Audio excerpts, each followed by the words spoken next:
¿Por qué? Porque a nivel estomacal se metaboliza. Existen algunas anticolinas de las que hacen que se metabolicen las acetilcolinas. En cambio, los sintéticos, el carbacol, el metamicol, son más estables, ¿no? Entonces, la metacolina, que son más estables a la acidez, por tanto podemos dar por vía bucal. Entonces, una vez que se absorbe, se distribuye por todo el organismo y se metaboliza por hidrólisis en el plasma, ¿no? Entonces, esto es lo que sucede en toda su trayectoria o su vida, ¿no?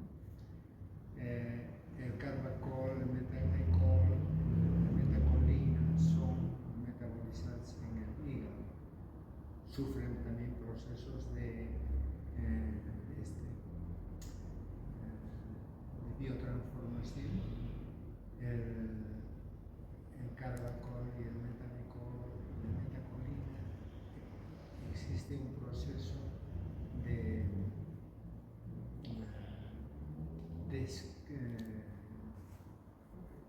se pierde el grupo metilo, demetilación sería, ¿no?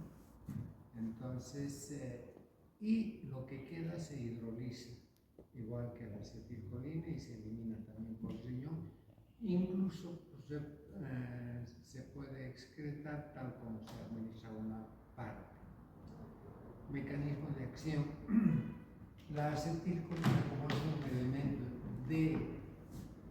es un elemento natural que encontramos en el organismo, entonces tiene receptores específicos, ¿no? Acá, lo que vemos acá, es un receptor colinétrico. Esta acetilcolina se une con el receptor mediante uniones electrovasculantes y bipolares. El oxígeno del carboxilo tiene dos lugares donde se acopla al receptor. Todo esto es el receptor. Este es un receptor muscarínico. El receptor nicotínico tiene las mismas características. Bueno, bien. Ahora vamos a hablar de aplicaciones clínicas y dosis. ¿En qué podemos ver? La acetilcolina es un transmisor muy importante. Existen algunas enfermedades, como la miastenia grave, que podemos dar en este caso, digamos, 15 miligramos de neostigmina por vía bucal, ¿no? Ahora, después de las intervenciones quirúrgicas, cuando se manipulan mucho los intestinos, se vuelve a introducir o se ha hecho una reducción de intestino, se introduce y se produce lo que se llama parálisis intestinal. Entonces, cuando hay parálisis intestinal, ¿qué podría producirse? A ver, piensa. Cuando no mueve, no transita nada. Acumulación. En Se fermenta. lógicamente que el paciente tiene que estar en ayunas, o sea, no tiene que comer nada, sobre todo cuando se va a hacer resección de intestinos y demás cosas, ¿no? Pero sin embargo, cuando se sutura, o por lo menos se manipula, entonces, y hay parálisis intestinal, entonces la producción de gases es muy importante. Y esto puede producir incluso ruptura de la sutura, ¿no? Entonces, para evitar eso, se da este tipo de fármacos. Podemos dar betamicol de 20 a 25 minutos por vía bucal. Existe la absorción a través del tubo digestivo la metacolina y de todos es bastante baja, ¿no? Es por eso la diferencia de dosis por vía bucal y por vía intramuscular. Cuando es por vía bucal es 15 miligramos, cuando es por vía parenteral 0.5 miligramos. Existe una gran diferencia, eso quiere decir que no se absorbe muy bien a nivel bucal, ¿no? Entonces el betamecol tiene una dosis de 10 a 15 miligramos y el carbacol se utiliza de 0.01%. ¿Para qué podemos utilizar? Carbamecol. A nivel de logo, produce MIOS, por tanto, al producir MIOS abre los conductos, o sea, en el glaucoma, ¿no? Para disminuir la presión intraocular y también para hacer intervenciones quirúrgicas del ojo. Entonces, cuando se va a hacer la eliminación de cataratas, entonces se administra esto en forma de coliri para disminuir un poco la presión intraocular, ¿no? Efectos adversos. Entre los efectos adversos que podemos indicar, ¿qué sería? Si aumenta el peristaltismo, ¿qué sería? Diarrea. Entonces, lo que nos produce es efectos adversos, cianurrea, bastante salivación, Sí, arritmias cardíacas, puede darnos un síncope. ¿Qué es síncope? ¿Cómo definen síncope? ¿Qué entienden por síncope? ¿Síncope? ¿Cómo es? ¿Saben o no saben? Cuando se pierde el conocimiento, así, ¿cómo les diría? Muy rápidamente, ¿no? Desmayo súbito. De diferentes orígenes. El síncope, la pérdida del conocimiento, ¿no? Como hiposreflexia, disminución del tono muscular, etc.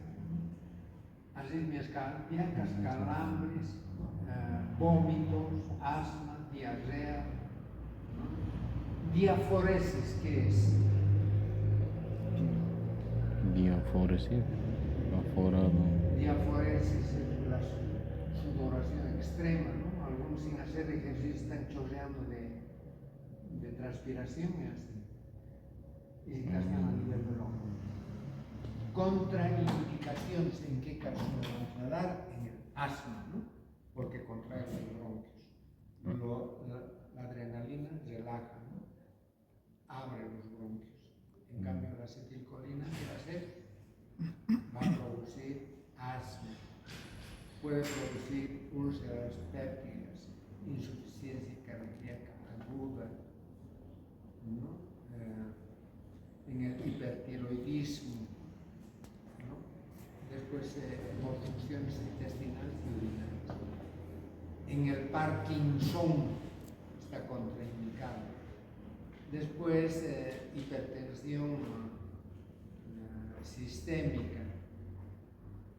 Después, digamos, visión oscura, porque produce mucho Hay que evitar la administración en la madre, porque puede tener, digamos, sus efectos a nivel mujer. Pero de todas maneras hay que hacer la valoración costo-beneficio. Una contraindicación absoluta es la iritis aguda y hipersensibilidad a estos fármacos. Sobredosificación. Puede existir sobredosificación, ¿no? Incluso si su aplicación es intraocular, se absorbe y puede producir sobredosificación. En estos casos se debe administrar atropina. Esto vamos a ver cuando estemos hablando de intoxicación por compuestos organofosforados. La atropina podemos dar de 1 a 2 miligramos en estos casos. Cuando existe por anticolinesterasas, la dosis es mayor, es de 1 a 4 gramos o miligramos, no gramos. Pucha, con gramos los recontramatamos, ¿no? Anticolinesterasas. Ah, muy bien. ¿Quién estamos aquí? Acá que tenemos la acetilcolina. La acetilcolina, ¿cómo se metaboliza y con qué se metaboliza? La acetilcolina. Colinesterasa sería, ¿no? Acetilcolina. ¿Verdad? Sí, amigo. La acetilcolina. Colinesterasa. La acetilcolinesterasa desdobla la acetilcolina En colina. y en colina, Sí. ¿verdad? Sí. Ahora, cuando le ponemos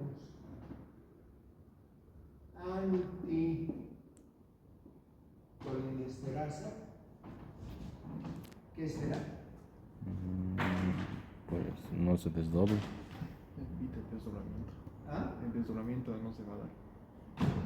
El desdoblamiento no se va a dar. El desdoblamiento no se va a dar, exacto. Si no se da el desdoblamiento, ¿qué va a ocurrir? Acumulación. Se preserva esto. Pero sigue Se preserva produciéndose. la acetilcolina. Entonces, si se preserva mucha acetilcolina, vienen los tóxicos. O sea, estas anticolinesterazas tienen una acción indirecta, porque no están actuando ni aquí ni aquí. Solamente están preservando la acetilcolina, por tanto, digamos, es como si quitaríamos a la acetilcolina, ¿no? Y ahí se van a producir los fenómenos tóxicos. Ahora, tenemos anticolinesterasas. O sea, lo que vamos a estudiar ahora, se dan cuenta, es lo mismo que hemos dicho anteriormente. Todo lo que hace la acetilcolina a nivel cardíaco, respiratorio, después a nivel intestinal, de las secreciones glandulares, todo, vamos a repetir lo mismo. ¿Por qué vamos a repetir lo mismo? Porque es como si estuviéramos estudiando a la acetilcolina, ¿verdad? Pero entonces, sería al revés. si ustedes se dan cuenta, y para estudiar esto, digamos, tienen la acción de los colinérgicos y los adrenérgicos, tienen acciones opuestas, ¿no? Ahora, la acetilcolina y las anticolinesterasas tienen un efecto similar. Ahora, estas anticolinesterasas podemos decir que existen dos tipos, ¿no? Las reversibles, como la fisostigmina, neostigmina, eserina, piridostigmina, demecario, son fármacos que tienen el mismo efecto. Es reversible, o sea que tienen un periodo y después se metaboliza y pierde su actividad. Y tenemos los irreversibles, que son los compuestos organofosforados, ¿no? Como el ecotiofato. Bien, entonces estas anticolinesterasas irreversibles, como todo lo irreversible, se comporta como tóxico, como veneno, ¿no? Por eso se les da a las ratas este tipo de sustancias, ¿no? A los perros, ratas que uno quiere matar, entonces, y algunos suicidas también se meten, ¿no? A raticidas, ¿no? Y estos raticidas, ¿En serio eso funciona? ahora los periodistas ya no dicen raticidas, sino compuestos organofosforados, ¿no? La policía también dice ha sido envenenado por compuestos organofosforados. Bien. Ahora tenemos otra clasificación, que es la clasificación química en compuestos carbánicos. ¿Qué es un compuesto carbánico? Este sería, digamos, llama Carboxilo. carboxilo, ¿no? Carbámico sería así. Por eso Amoníaco. compuestos carbámicos. Entonces, dentro de estos compuestos carbámicos tenemos la Ah, no, fisostigmina, tienen dos, no me la acuerdo. eserina, la neostigmina, la piridoxina. Los alcaloides nitrogenados, el efrofonio o hidrofonio, y los compuestos organofosforados, el ecotiofato y el isofluorato. Ahora bien, vamos a hablar de la acción farmacológica.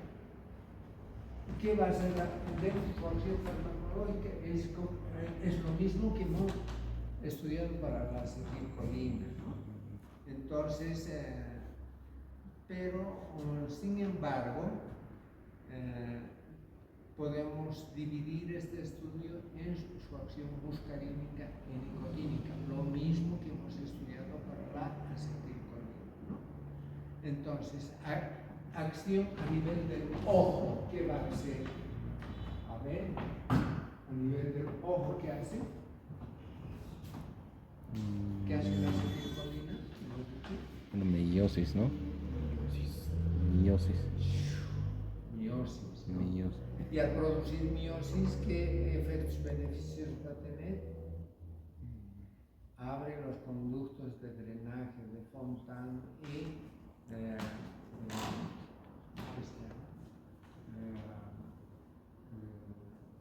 conducto de Schlemm y Fontan se abre. Por tanto, va a tener efectos beneficiosos en el glaucoma, ¿no? Entonces, cuando administramos a nivel del ojo en forma de colirios, ¿a cuánto por ciento les he dicho? Bueno, la acetilcolina, el de becario era el 0.05%, pero de estos compuestos, de estas anticolinesterases, la dosis es un poco mayor. Tiene su inicio de acción a los 30 minutos y tiene una duración de 5 días más o menos. Promedio puede ser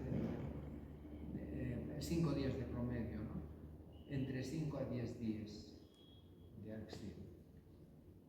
Tiene aplicaciones terapéuticas en el glaucoma. A nivel cardiovascular, ¿qué va a presentar? ¿Qué hace la acetilcolina? Hemos dicho 3 efectos, ¿no? 3. Uno va a producir bradicardia. Ustedes tienen que darse cuenta aquí por qué. Acetilcolina, colinérgico. Ah, es parasimpático. Bueno, todo disminuye. Taquicardia. Taquicardia. Por efecto de descarga de adrenalina. Después, bradicardia. O sea, estamos hablando de Bradicardia por vagal, bradicardia por conducción de bloqueo. la bradicardia inicial por efecto vagal. Puede haber taquicardia por descarga simpática adrenal. Pero la acción misma va a ser disminuir todas las actividades del corazón bradicardia. Va a tener ¿qué cosa? Una acción inotrópica negativa, dromotrópica negativa, ¿no? Entonces, valvotrópica negativa, ¿no? Entonces, produce entre bradicardia, taquicardia, tenemos que tener en cuenta por qué, ¿no? Pero el efecto mismo de la acetilcolina es disminuir la frecuencia cardíaca. Porque su efecto es totalmente opuesto ¿a qué? A la adrenalina, ¿no? Estamos hablando primero colinérgicos, después vamos a hablar adrenérgicos. Una vez que terminemos esto, vamos a hablar de adrenérgicos. Entonces, el efecto va a ser totalmente opuesto, ¿no? O sea, en sí va a producir bradicardia. Esto es una acción ¿Crono qué? Crono, ¿qué significa? Tiempo. Si van a producir bradicardia cromotrópica negativa,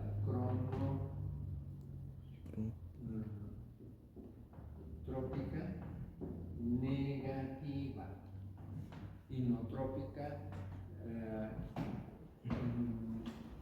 dromotrópica, cronotrópica y vanotrópica son negativas, ¿no? Porque disminuye los efectos del corazón, ¿no? Disminuye el gasto cardíaco. Puede existir dilatación vascular también a nivel y puede producir por todos estos mecanismos hipotensión arterial. Acción a nivel gastrointestinal. Cuando decimos a nivel gastrointestinal, ¿qué vamos a ver? ¿Qué vemos? En el estómago, no intestino. A ver. ¿Para qué les he dicho que usamos? A ver, el carbacol, metamecol, acabamos de decir. En el hilio paralítico, vamos a dar también en estos casos, ¿no? En la miastenia grave, Miastenia para tratar grave, sí. el hilio paralítico, todas estas cosas, ¿verdad? Sí. Entonces va a producir, a ver, a nivel de la boca, ¿qué va a pasar? Cuando se envenena a un perro, ¿qué pasa? Saliva, entonces incontinencia fecal, aumento de todas las secreciones glandulares, gástricas, salivales, pancreáticas, ¿no? A nivel de la musculatura lisa, ¿qué va a producir? Estimulación. Sí, se vuelve A duro. nivel de toda la musculatura lisa, digamos, lisa intestinal y también bronquial. ¿Sí? A nivel bronquial, ¿qué va a producir? Estimulación de la musculatura lisa de los bronquios, ¿no? Estimulación. Entonces puede producir un ataque asmático. Podemos utilizar como va a aumentar la contracción de la musculatura lisa vesical, puede forzar la micción, ¿no? Sí. Por eso los perros envenenados defecan, se orinan y mueren de asfixia. Acción nicotínica. ¿Dónde se produce la acción nicotínica?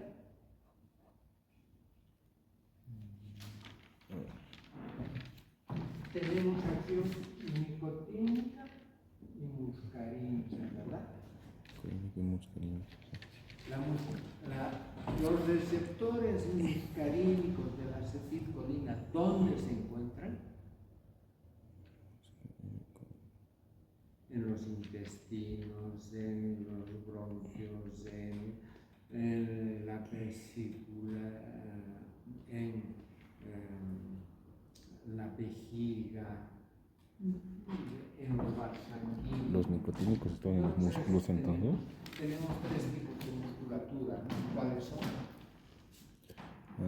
Estriado, Musculatura lisa, musculatura estriada, musculatura cardíaca. ¿no? Los tres tipos. Y actúa sobre los tres tipos. Entonces, a ver,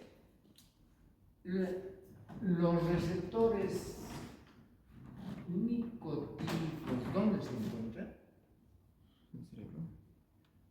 En el cerebro y de músculo, ¿no? A nivel muscular. Por eso, cuando se envenena a los perros, hay secreción, se orinan, defecan, Tan producen catatónicos. abundante saliva y convulsión. Ustedes tienen que ver simplemente, ¿han visto a un perro envenenado o no? ¿Alguna vez? ¿Nunca han visto? ¿No? Entonces ocurre todo eso, ¿no?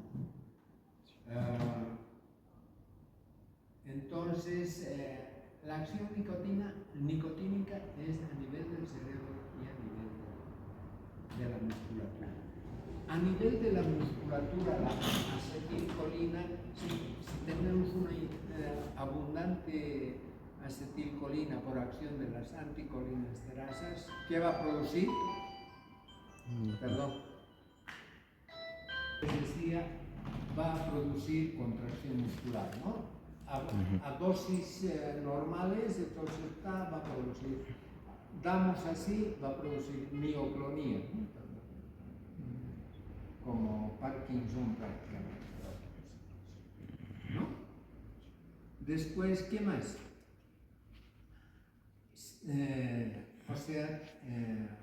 Produce contracción muscular, nicotínica.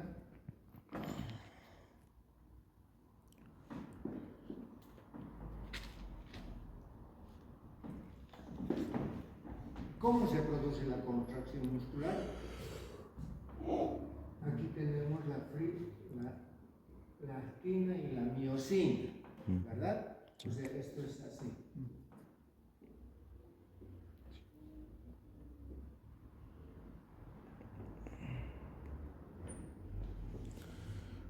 Cuando se produce contracción muscular, se pierde este espacio.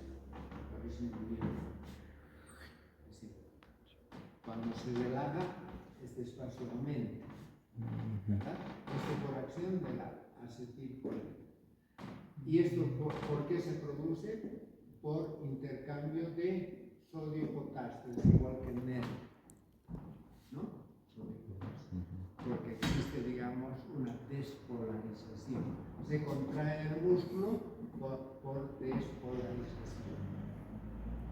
¿Ya? Entonces, eso es dentro de lo que es normal. En los compuestos organofosforados o cuando se da sobredosis, que va a haber una relajación muscular. ¿Pero cómo puede ser eso? Produce contracción muscular y cuando hay sobredosis puede producir relajación, parálisis. Ya no hay contracción muscular. ¿Por qué? Por despolarización persistente. Se despolariza tanto que el músculo ya no contrae ni relaja.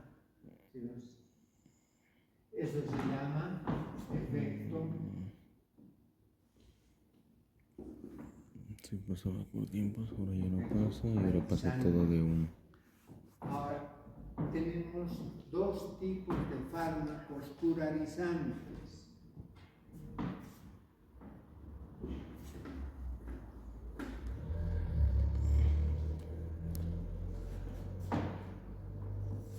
Los antidespolarizantes y los despolarizantes persistentes. ¿Está claro? O sea, ¿cuáles son las drogas curales? ¿Por qué se llaman curarizantes? Porque producen relajación muscular. Acá tenemos Cura, ¿no? el receptor, digamos, el receptor colinérgico, ¿verdad? Aquí viene la acetilcolina, aquí Y ahí. electrovalente dipolo-dipolo. acopla y va a producir el efecto que hemos dicho, ¿verdad? ¿Sí o no? Entonces, los curales que se sacan de la corteza del árbol del curare, los aborígenes amazónicos son expertos en esto, ¿no? Sacan, muelen la corteza y le ponen a las puntas de las flechas y con eso, y basta que, digamos, roce y le inyecte curare en el organismo, y entonces los animales mueren porque sus músculos ya no responden, ¿no? Entonces va debilitándose. Primero ven doble porque son los músculos más pequeños, ya no pueden enfocar bien, se cae el cuello, después los brazos, después ya no respiran y mueren, ¿no? Entonces, los paquicurares son moléculas grandes, así, proteínas que tapan a todo el receptor colinérgico. Y si tapan la acetilcolina ya no entra. Eso se llama antidespolarizantes. Ahora tenemos los despolarizantes, digamos, los tipos acetilcolina, como la metacolina, por ejemplo, u otros fármacos que se unen, sobre todo los compuestos organofosforados, se unen con esto y producen despolarización persistente. Ya no se relaja, porque el músculo tiene que contraerse, relajarse, ¿no? Entonces, si existe una despolarización constante, entonces el músculo ya no se contrae. También, entonces, tiene efectos curalizantes por despolarización persistente. ¿Está claro? ¿Qué es lo que hace a nivel de los músculos? Entonces van a producir relajación muscular por despolarización persistente, ¿no? Bien. La acción nicotínica antidespolarizante persistente puede ser utilizado también en las intervenciones quirúrgicas, pero más es este otro tipo de fármacos. La despolarización persistente clínicamente no se usa. ¿Ya? Bien. Mecanismo de acción. ¿Cuál va a ser el mecanismo de acción entonces de estos fármacos? ¿Cuál va a ser el mecanismo de acción? Actúan sobre las anticolinesterasas. Sobre anticolinesteras. ¿Cuántas anticolinesteras conocemos? La anticolinesteras 1 y la pseudoanticolinesteras 2, que pueden ser también de dos tipos, ¿no? Las anticolinesterasas 1 se encuentran en los eritrocitos y las otras anticolinesterasas en el plasma, ¿no? Entonces, ¿cómo actúan? Directamente en los receptores colinérgicos, ¿no? En cuanto a su modo de acción, pueden ser, como les he dicho,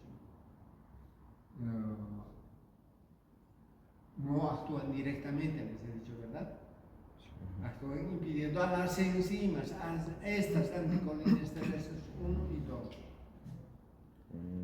Entonces, evita el metabolismo, el desdoblamiento, la hidrólisis de la acetilcolina.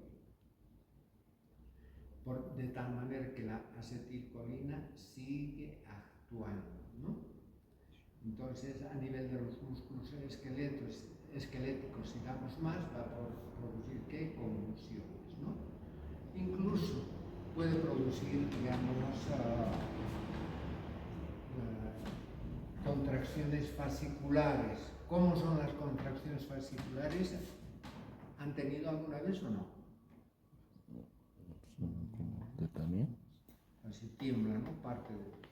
Ah, sí. Sí, cuando llegas al Luego fallo. también,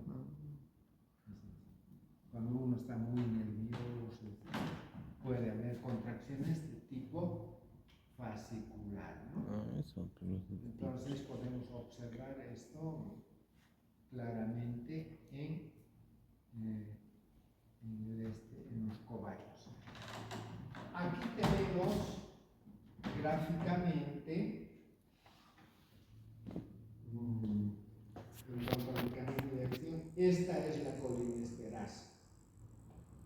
Cuando actúa sobre la acetilcolina, desdobla en colina y ácido acético. Primero desprende el ácido o la colina y después el ácido acético.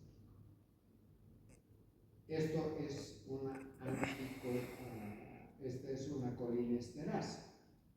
Cuando hablamos de anticolinesterasa, esto en vez de desdoblar a la acetilcolina, aquí tenemos la neostigmina.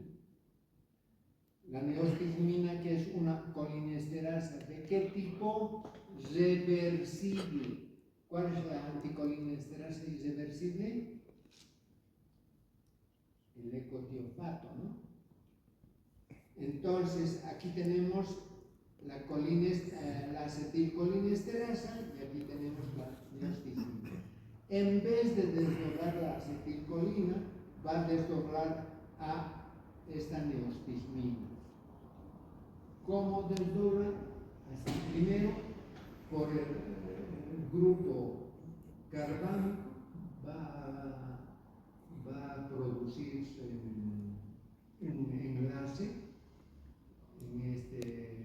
en la zona estereática, porque aquí se acopla el radical acético, y se desprende este compuesto carbánico, ¿no?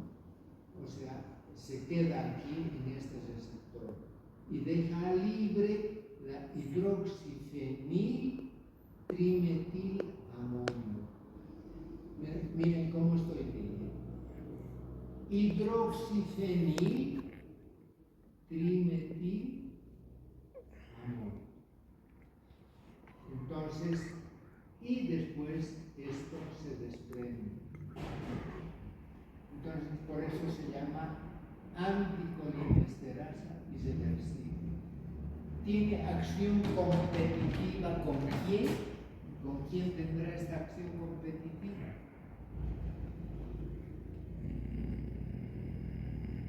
¿Con quién tiene esta acción competitiva? Compite con la acetilcolina. O sea, la acetilcolina y la neostigmina compiten por la colinesterasa. ¿Está claro? En vez de desdoblar, de destruir a la acetilcolina, se ocupa de la neostigmina y la acetilcolina la deja tranquila, ¿verdad? Y es como si estuviéramos dando, ¿qué les he dicho? En exceso acetilcolina. No tiene acción directa la neostigmina en el receptor colinérgico, no tiene. Entonces, Sino actúa en forma indirecta, ¿no? Entonces, esta es una anticolinesterasa reversible. Y esta acción de acá es la acción de la anticolinesterasa irreversible. Esto se une con este receptor.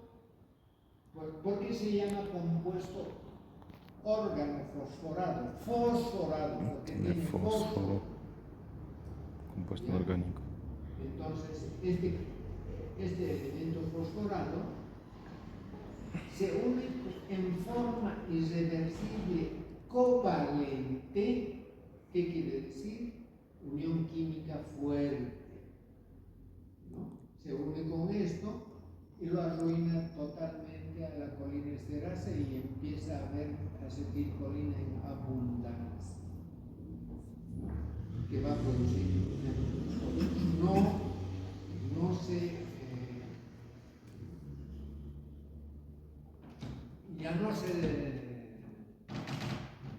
procede? No.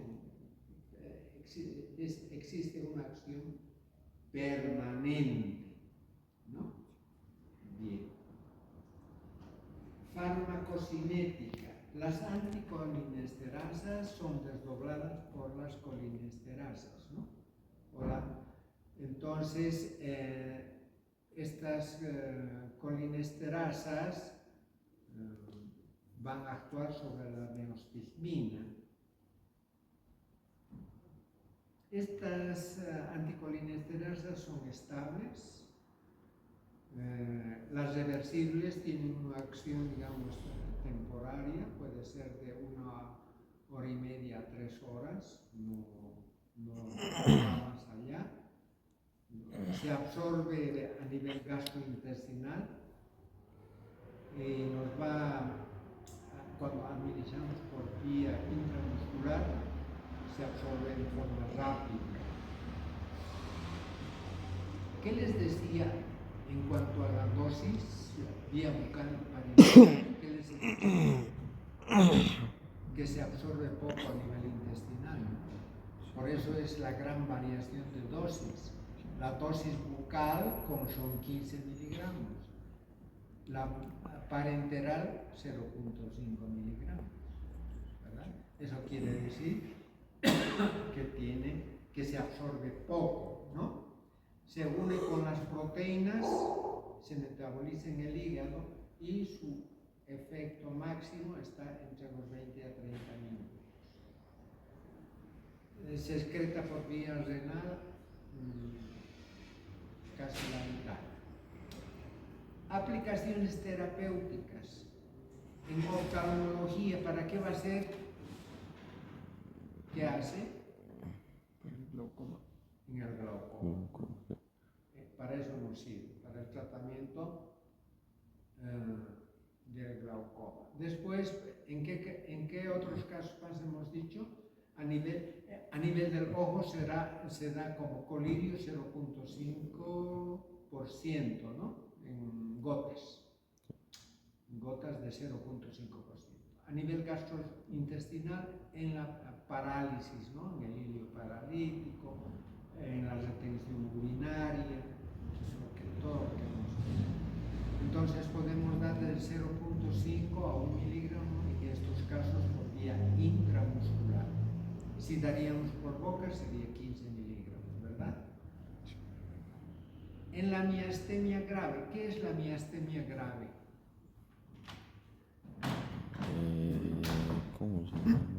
Vamos a hablar de miastemia grave también en otros capítulos. Miastemia. Vale. Creo que sí era debilidad.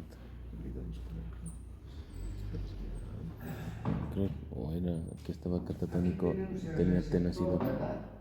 Así. Colinérgico. Donde va a ir la acetilcolina, ¿verdad? Aquí comienza la colina, es un compuesto nitrogenado.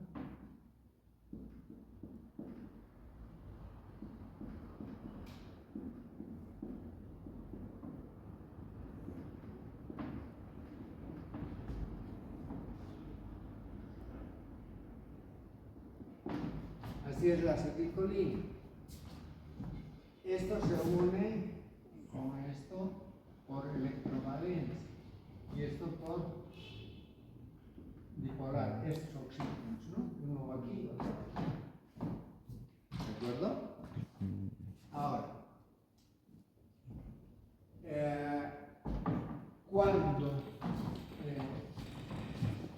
existe, digamos,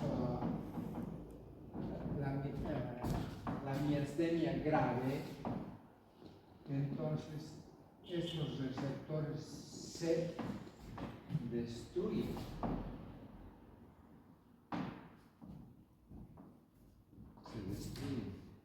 ¿Quién destruye? El propio organismo. El propio organismo va y destruye estos receptores, ¿no? Entonces, ¿qué tipo de enfermedad sería? Si no ¿Qué tiene tipo de acetilcolina, enfermedad? entonces no se mueve.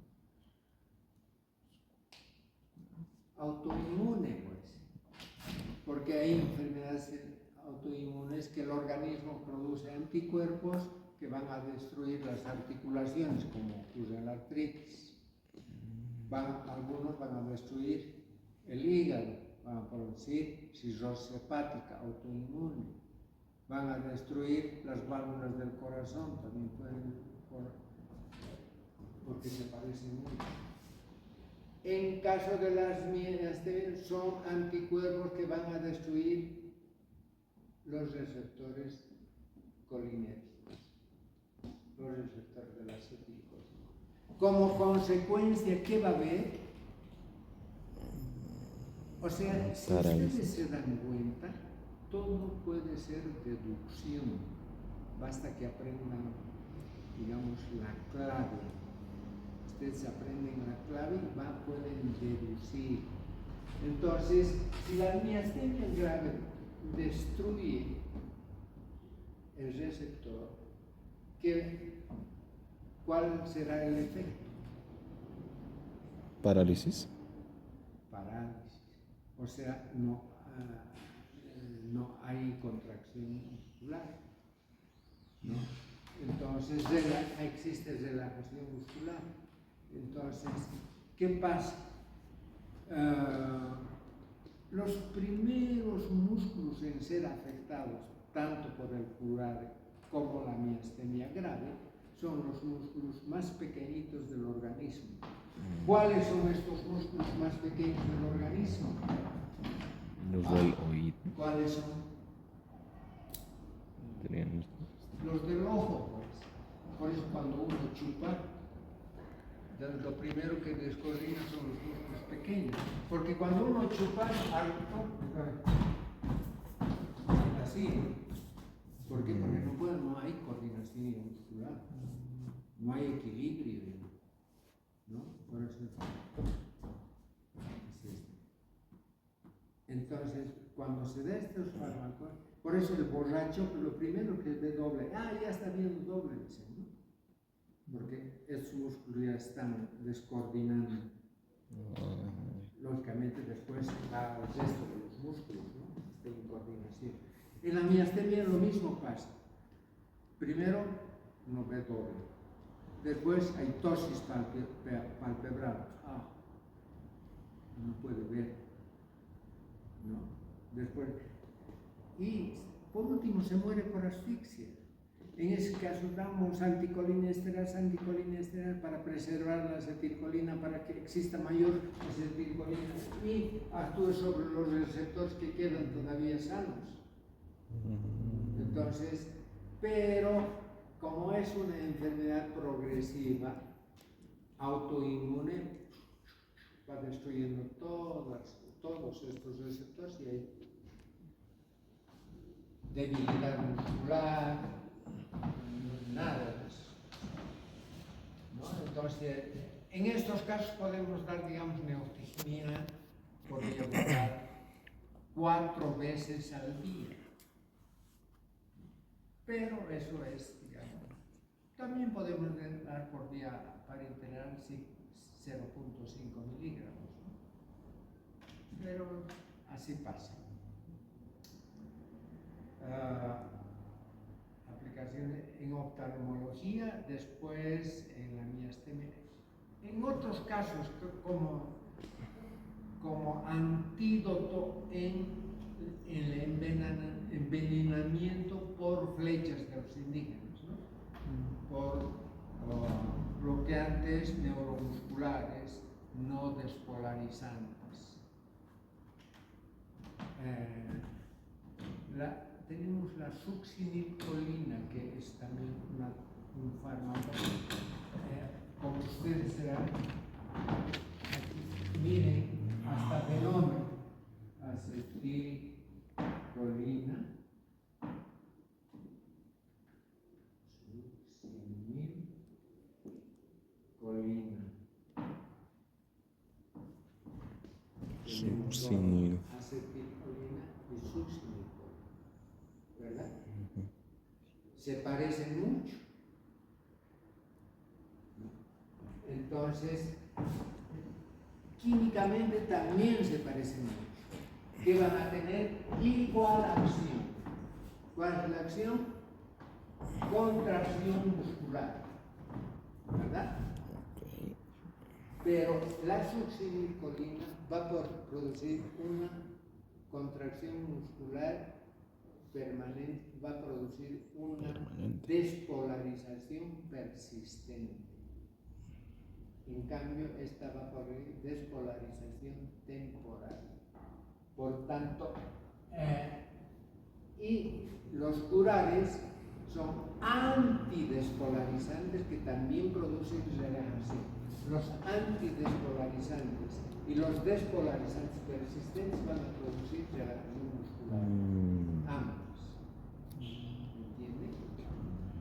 Entonces, ¿dónde compro? cuando es antidespolarizante, es una proteína grande que tapa todo esto y ya no le da campo a la acetilcolina. ¿Está claro?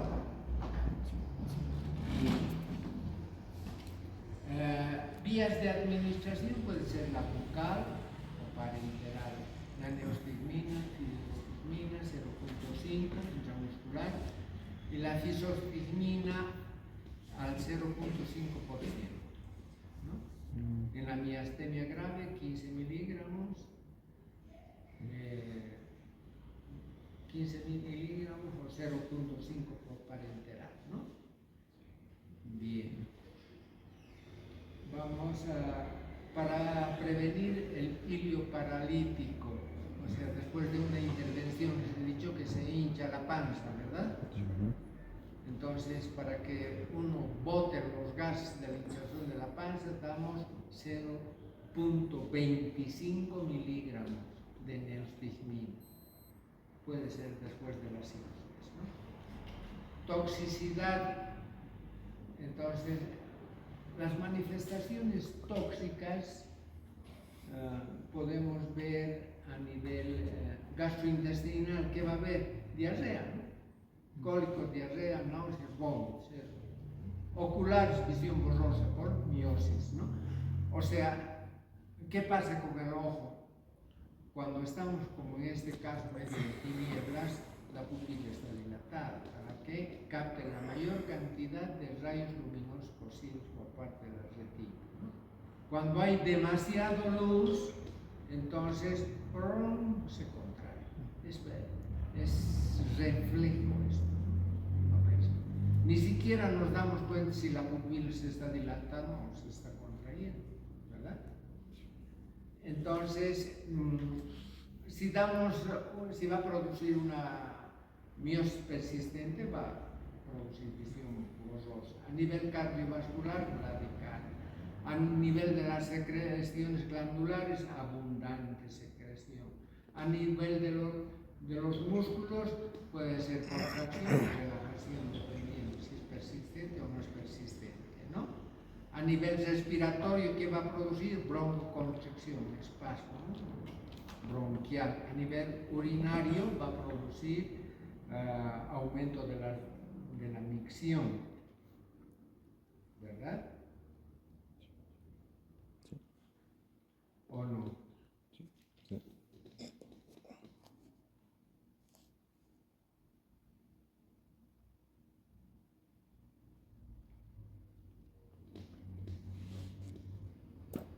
Así que a nivel urinario,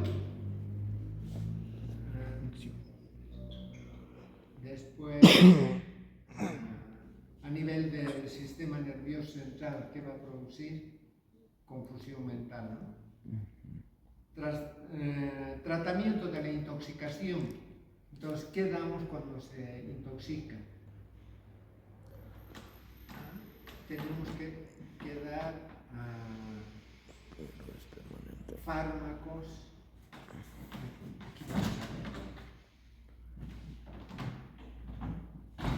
¿Qué tipo de fármacos son estos?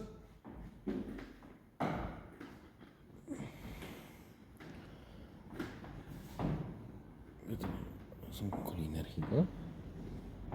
¿Qué tipo de fármacos fármacos son Despolarizante. todo lo que hemos estudiado hasta ahora. Anticolinérgicos.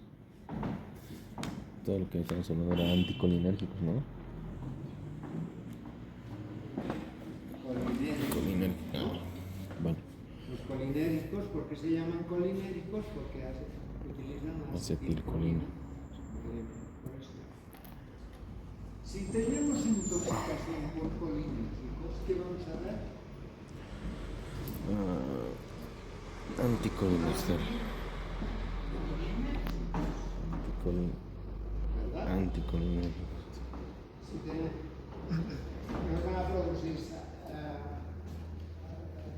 diápodes y radical de todo esto, sobre todo si damos compuestos organofosforados, entonces damos anticolinérgicos.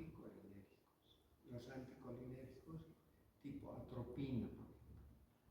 Damos atropina de 1 a 4 miligramos, ¿no? Ahora, en la intoxicación por compuestos organofosforados podemos dar también podemos dar una atropina incluso hasta 200 miligramos día, de 1 a 4 miligramos por vez, de acuerdo, digamos, a la acción que se vaya teniendo, ¿de acuerdo? Entonces, ¿cuánto es la dosis normal de atropina? Pues 0.5, no hemos llevado esta parte, ¿no? Sí, no hemos llevado. Entonces, y damos pralidoxima de 1 a 2 gramos por vía intramuscular, ¿no? Las veces la repetición de dosis de acuerdo a necesidades, ¿no? Pero puede ser, digamos, cada 3 horas, pero la atropina, sí, cada 10 a 15 minutos, porque alta atropina, alta, sí, alta anticolinérgico, ¿no? Anticolinérgico. Inmediatamente terminemos esto, vamos a hablar de los anticolinérgicos. ¿De acuerdo? Entonces, pero la pralidoxima de 1 a 4 gramos se da únicamente si no han transcurrido más allá de las 12 horas. ¿Qué hace la pralidoxima? Le agarra de la pata al órgano fosforado y crack lo saca de la, ¿qué se llama? De la colinesterasa. O sea que es invasivo. ¿Me entiende? Entonces, pero cuando transcurre más horas, ya no existe esta pata para que lo jale, ¿no? Esa pata se pierde. Ya no puede. Entonces, ese fenómeno se llama fenómeno de envejecimiento.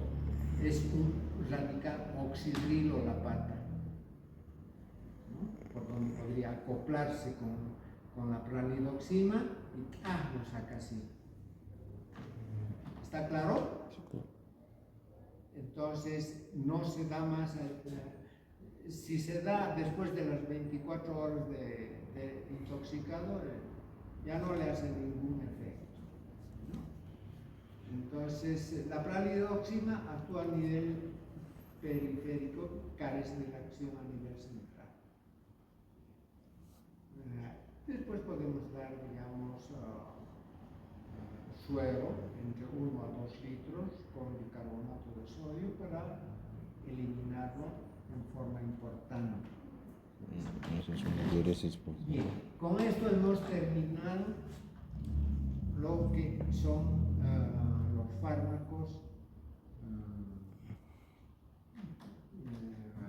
colinérgicos, ¿no? Y la las anticolinesterasas que tienen el mismo efecto que los colinérgicos.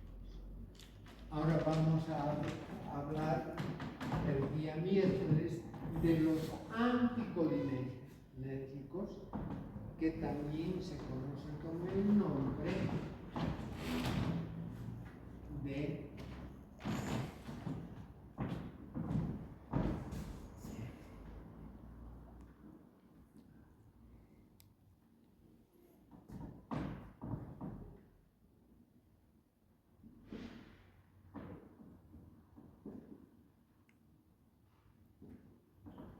¿qué había sido? Bloqueantes colinérgicos. Bloqueantes colinérgicos. O sea que este nombre, anticolinérgicos y bloqueantes colinérgicos, es lo mismo. Es la denominación del mismo. Entonces, eso es lo que vamos a hablar la próxima clase. Y estos fármacos